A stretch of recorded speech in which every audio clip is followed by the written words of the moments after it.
bookish friends! I have something I'm very excited. It's currently November and I like to study dinosaurs with my kids in November. So I thought I would go over the books we're currently reading, some of our favorites, and some of our favorites from the past. First of all, for poems, we have Tyrannosaurus Was a Beast. These are poems by Jack Proletsky with illustrations by Arnold Lobel, who I believe did Frog and Toad. And I think this is our third year doing Dinovember, so this would be our third time through this book. And it just has a poem for a dinosaur. And we're enjoying it again. And kind of for more deeper things, we have Dino Dave's Adventures in Apologetics. There are 2 volumes. We're doing the first volume this year. And this one takes dinosaur legends and physical things and shows how they point back to the Bible and aspects of God. So we've been enjoying this one, especially my boys. And for our read aloud, we're doing The Great Bone Hunt, which these people keep finding these bones, and they have various theories as what they could be, a giant or a boar or a hippopotamus, and they come across this guy they call the sleuth. Think of him more as what we would call an archaeologist or a paleontologist today. He's a naturalist. And they found this place where they can find even more of these bones. And this story actually ties into this picture book. This one just has, because the bones end up being a mastodon. That's not much of a spoiler for my kids because they flipped through and saw all the pictures. But this one is gorgeous. And my girls actually liked this one. And the state fossil for our state got changed to a mastodon a couple years ago. So this has been great. And then for some of our favorites, I thought I would go sort of in age order from simplest to deepest. I am a Christian. I homeschool my kids, and we fall into the young earth view that God made everything in the time that He said. And so here are some books that teach that. This one we did last year or the year before, Dinosaurs for Little Kids by Ken Ham. He's the one who does the Creation Museum and Ark Encounter. And this one you could just read in a sitting. Gives a little bit of names for things. We like the illustrations in this one. I'm gonna see if I can find, this is my daughter, one of my daughter's favorite pages with all the ceratopsians. So this is kind of most simple. Could sit, do it in one little sitting. If you hear noises, my kids are playing with Duplos. And I picked up this one at Ark Encounter last year. I really, really, really like fossils. Ruth Carter did a couple of books that look interesting. And of course I had to pick up the fossil one. It has this little dude. He's maybe a little dumb, but it gives a lot of information. And goes from the flood to fossil. So I think, I can't remember if we read this one in 1 day or 2 or 3 days, but another simple one. My cameraman has informed me it took us 3 days to go through this one last year. So going a little more in depth, we have The Great Dinosaur Mystery in the Bible by Paul S. Taylor. So this one goes into dinosaurs. Where did they come? Where did the fossils come from? Into a bit of the flood story. And the Ark. Because they go hand in hand. And I think we took at least a week on this one. And have we done this one yet? Yeah, okay, we did do this one. And this one is a lot of the same information as the other one. This one's by Dwayne T. Gish, who has a PhD. Cool map showing where some of the dinosaurs came or found. And like I said, it goes over a lot of the same information, but then has some more, obviously, since it goes a little deeper than the previous one. And my favorite from last year was Chronicles of Dinosauria. This is by the same guy who did this one, but this one mostly just has pictures in it with a few illustrations, and this one has about half of it has illustrations. And I just like the writing. Obviously, I love the illustrations in this one. This is a very beautiful book. We might go through this one again next year. And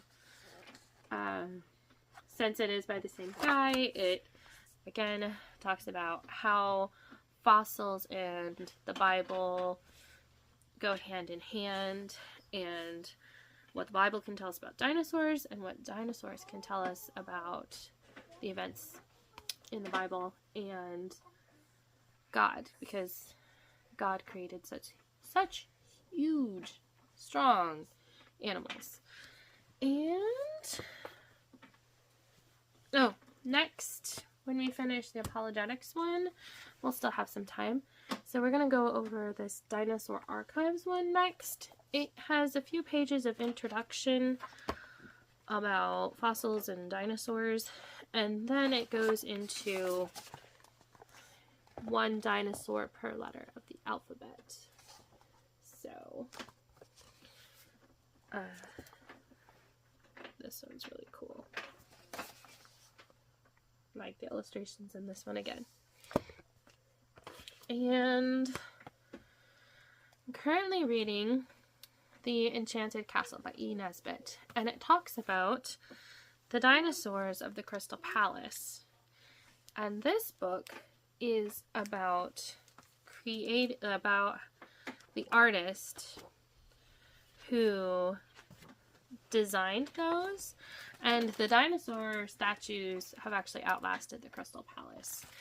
But it talks about how huge these are. My favorite, when he was trying to get funding for it,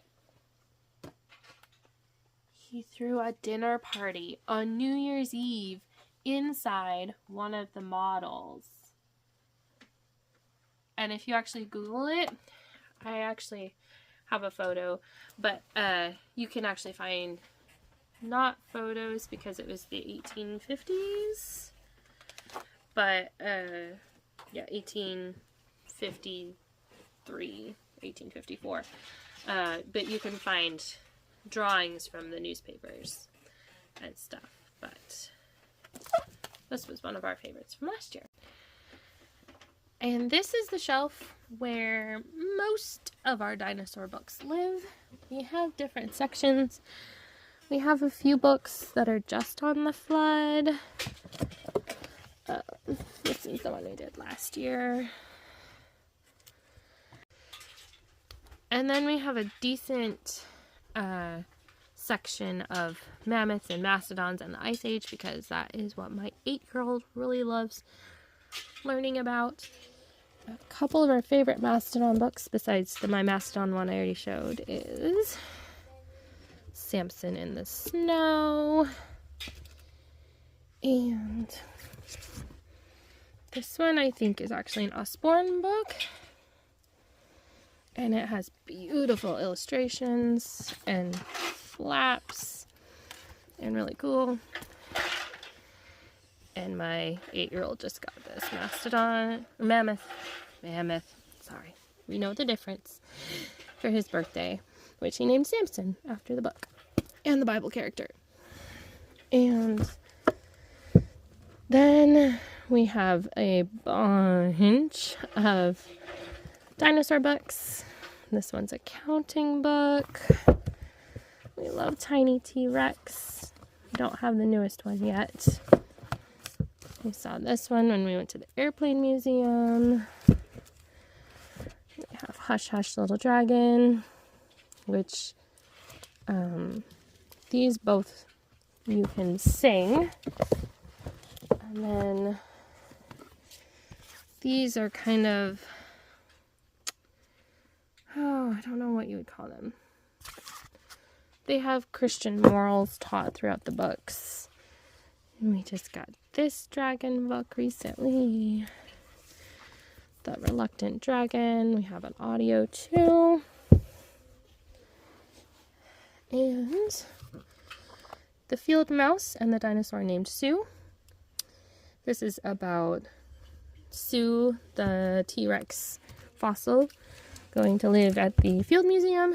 It has a few inaccuracies and skips over the giant legal battle that was a couple of years over ownership. But it's still cute. And we've been to the Field Museum. And we've seen Sue. And we have a few of the How Do Dinosaur books. I used to read this one to my firstborn every night. Are we there yet? Fractured Fairy Tale. Goldilocks and Three Dinosaurs. That one's fun. I don't know if we've actually read this dragon book. Might need to put it in this year. And we've got Kitties on Dinosaurs. And Dinosaurs on Kitty Island. If I had a Triceratops. Oops. Oh, if dinosaurs came back. Does anybody else who grew up in the 90s remember this book? Because it was popular when I was a kid. And we have Dinotopia and The World Beneath. These are more highly illustrated chapter books. And one of my kids' favorites, The Dinosaur Who Pooped a Planet. They can't read it without giggling. We have C-Rex. I'd like to get T-Rex too. Dinosaur Encore. This will help you learn some of the names and sizes of the different dinosaurs. This was another one I read a lot. My oldest was young. Oh, we do have a few rock books mixed into here. If you find a rock. Here's another one of our favorites. When Sue Found Sue. This one is more accurate about the finding of Sue, the most complete T-Rex fossil to date. And this is a newer edition, the Dinosaur, about sharing. And we have a few books in the Harry and the Bucket Full of Dinosaurs. We always read the Christmas Wish one, but we kind of leave Santa out of it. It was originally Sammy and the Dinosaurs, and then they changed the name to Harry. And we have Roy the Dinosaur. This is also some of our favorites. And Rhoda's Rock Hunt. Another book. If you want me to actually pull these off and do more of a going through all of them, I can. I can also do a separate video on our Mammoth and Mastodon book collection. But if I am missing any really good dinosaur books, please let me know. And I'll be back next week with another video. Happy reading!